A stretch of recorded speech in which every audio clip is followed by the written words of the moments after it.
ಇವರನ್ನೇನ್ರಿ ಮಾಡೋಣ? ಲೇಖಕರು ಎಂಡಮೂರಿ ವೀರೇಂದ್ರನಾಥ್. ಅನುವಾದ ಸಂಡೂರು ವೆಂಕಟೇಶ. ಇಂದು ನೀನು ಮಾಡುತ್ತಿರುವ ಕೆಲಸ ನಾಳಿನ ನಿನ್ನ ಗಮ್ಯಕ್ಕೆ ದೂರವೋ ಸಮೀಪವೋ ಕರೆದೊಯ್ಯುತ್ತದೆ. ಅಷ್ಟಕ್ಕೂ ನಿನ್ನ ಗಮ್ಯ ಯಾವುದು? ಹಣವೋ, ಆನಂದವೋ, ಸಂಸಾರವೋ, ಅಧಿಕಾರವೋ?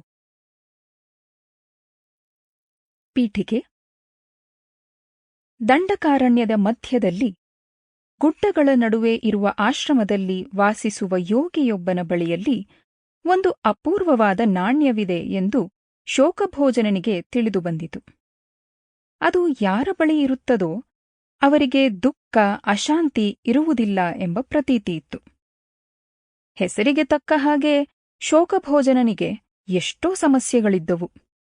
ಆರ್ಥಿಕ ಸಮಸ್ಯೆಗಳು, ಕೌಟುಂಬಿಕ ಸಮಸ್ಯೆಗಳು, ಅನಾರೋಗ್ಯ, ಎಲ್ಲಕ್ಕಿಂತ ಮಿಗಿಲಾಗಿ ಸದಾಕಾಲ ಯಾವುದೋ ಅರಿಯದ ಅಶಾಂತಿ. ಅದಕ್ಕಾಗಿ ಆ ಯೋಗಿಯಿಂದ ಆ ನಾಣ್ಯವನ್ನು ಪಡೆಯಬೇಕೆಂದು ನಿಶ್ಚಯಿಸಿದನು. ಇಡೀ ದಿನ ಅರಣ್ಯದಲ್ಲಿ ಪ್ರಯಾಣ ಮಾಡಿ ಬಹಳ ಕಷ್ಟಪಟ್ಟು ಸಾಯಂಕಾಲದ ಹೊತ್ತಿಗೆ ಆಶ್ರಮ ತಲುಪಿದನು. ಆದರೆ ಆ ಯೋಗಿ ಆ ನಾಣ್ಯವನ್ನು ಕೊಡಲು ಒಪ್ಪಲಿಲ್ಲ. ಅದನ್ನು ನಿರಂತರವಾಗಿ ಎಚ್ಚರಿಕೆಯಿಂದ ಶುದ್ಧಿ ಮಾಡಬೇಕು.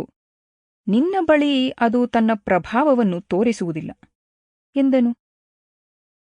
ಕತ್ತಲೆ ಬಹಳವಾಗಿದ್ದರಿಂದ ಆ ರಾತ್ರಿ ತನ್ನ ಆಶ್ರಮದಲ್ಲೇ ಇದ್ದು ಹೋಗಲು ಆ ಯೋಗಿಯು ಅವನಿಗೆ ಹೇಳುತ್ತಾನೆ. ತನ್ನ ಪಕ್ಕದಲ್ಲೇ ಅವನಿಗೆ ಹಾಸಿಗೆ ಹಾಸುತ್ತಾನೆ.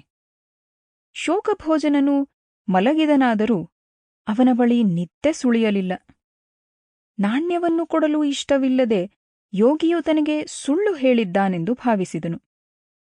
ಹೇಗಾದರೂ ಸರಿ, ಆ ನಾಣ್ಯವನ್ನು ತನ್ನ ಸ್ವಂತ ಮಾಡಿಕೊಳ್ಳಬೇಕೆಂದು ನಿರ್ಧರಿಸಿದನು. ಯೋಗಿಗೆ ನಿದ್ದೆ ಬಂದಾಗ ಅವನು ಆಶ್ರಮವನ್ನೆಲ್ಲ ಹುಡುಕಿದನು. ಆದರೆ ನಾಣ್ಯ ಸಿಗಲಿಲ್ಲ. ಬೆಳಗಿನ ಜಾವ ಯೋಗಿಯು ತನ್ನ ನಿತ್ಯ ಕರ್ಮಗಳಿಗೆಂದು ಹೋದಾಗ ಅವನ ಹಾಸಿಗೆಯ ಕೆಳಗೂ ಹುಡುಕಿದನು. ಅಲ್ಲೂ ಆ ನಾಣ್ಯ ಸಿಗಲಿಲ್ಲ. ಅದನ್ನು ಆ ಯೋಗಿ ಎಲ್ಲಿಟ್ಟಿದ್ದಾನೋ ತಿಳಿಯುವುದಿಲ್ಲ. ಅಪರಾಧ ಪ್ರಜ್ಞೆಯು ಕಾಡದಿದ್ದರೂ ತನ್ನ ಅನುಮಾನ ಬಲವಾಗಿ ಕಾಡಿದ್ದರಿಂದ ಅವನು ಕೈಜೋಡಿಸಿ, ಸ್ವಾಮಿ, ತಪ್ಪು ಮಾಡಿದೆ, ಕ್ಷಮಿಸಿ. ಆದರೆ ದಯವಿಟ್ಟು ಆ ನಾಣ್ಯ ಎಲ್ಲಿದೆಯೋ ಹೇಳಿ ಎಂದು ಯೋಗಿಯನ್ನು ಕೇಳಿದನು. ಅಲ್ಲಿಯವರೆಗೆ ಅವನ ಚಿಂತೆಯನ್ನು ಗಮನಿಸುತ್ತಿದ್ದ ಯೋಗಿಯು ನಸುನಗುತ್ತಾ ಶೋಕಭೋಜನನನು ಮಲಗಿದ್ದ ಹಾಸಿಗೆಯ ತಲೆದಿಂಬನ್ನು ಮೇಲೆತ್ತಿದನು. ಅದರ ಕೆಳಗೆ ಇತ್ತು ಆ ನಾಣ್ಯ. ದಿಗ್ಭ್ರಾಂತನಾಗಿ ನೋಡುತ್ತಿದ್ದ ಅವನಿಗೆ ಯೋಗಿಯು ಈ ರೀತಿ ಹೇಳುತ್ತಾನೆ. ತನ್ನ ಅಶಾಂತಿಯನ್ನು ಹೇಗೆ ನೀಗಿಸಿಕೊಳ್ಳಬೇಕು ಎಂದು ಮಾನವನು 10 ದಿಕ್ಕುಗಳಲ್ಲೂ ಹುಡುಕುತ್ತಾನೆ.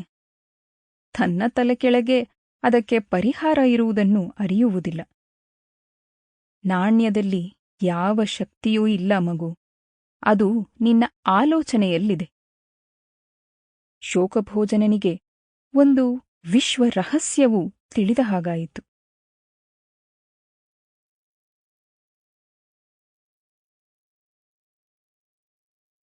ಆರಂಭ. ಸೂರ್ಯ ಮುಳುಗುವ ಮೊದಲೇ ದಹನ ಕಾರ್ಯ ಮುಗಿದು ಬಿಡಲಿ ಎಂದು ಯಾರೋ ಹೇಳಿದರು. ಕಟ್ಟಿಗೆಗಳ ಸಂದಿಯಲ್ಲಿಂದ ಅಲ್ಲಿ ನೆರೆದವರು ಕಾಣಿಸುತ್ತಿದ್ದರು. ಸ್ಮಶಾನದ ಕಾವಲುಗಾರ ಒಂದೊಂದೇ ಕಟ್ಟಿಗೆ ಜೋಡಿಸಿದನು. ಅದನ್ನೆಲ್ಲ ನನ್ನ ಗೆಳೆಯನೊಬ್ಬ ಫೋಟೋ ತೆಗೆದನು. ಸ್ವಲ್ಪ ಹೊತ್ತಿನ ನಂತರ ನನ್ನ ತಲೆ ಬುರುಡೆ ಸಿಡಿಯುವಾಗಲೂ ಫೋಟೋ ತೆಗೆದು ಗೆಳೆಯರಿಗೆಲ್ಲ ತೋರಿಸಬಹುದು. ನಿಜವಾಗ್ಲೂ ಅವನದು ನವನವೀನ ಐಡಿಯಾ. ಚಿತೆಯಿಂದ ಸ್ವಲ್ಪ ದೂರದಲ್ಲಿ ನನ್ನ ಬಂಧುಮಿತ್ರರೆಲ್ಲ ವೃತ್ತಾಕಾರದಲ್ಲಿ ನಿಂತಿದ್ದರು. ಕೆಲವರು ಕೈಕಟ್ಟಿ ನಿಂತಿದ್ದರೆ ಮತ್ತೆ ಕೆಲವರು ಸೆಲ್ಫೋನುಗಳಲ್ಲಿ ಮಾತನಾಡುತ್ತಿದ್ದರು. ನನ್ನಿಂದ ಸಾಲ ಪಡೆದವರ ಮುಖಗಳಲ್ಲಿ ಸಂತೋಷವಿತ್ತು. ನನಗೆ ಭಾರೀ ಮೊತ್ತದ ಸಾಲ ಕೊಟ್ಟವರ ಮುಖದಲ್ಲಿ ಕಳವಳ, ಚಿಂತೆ ಕಾಣಿಸುತ್ತಿತ್ತು. Sample complete. Ready to continue?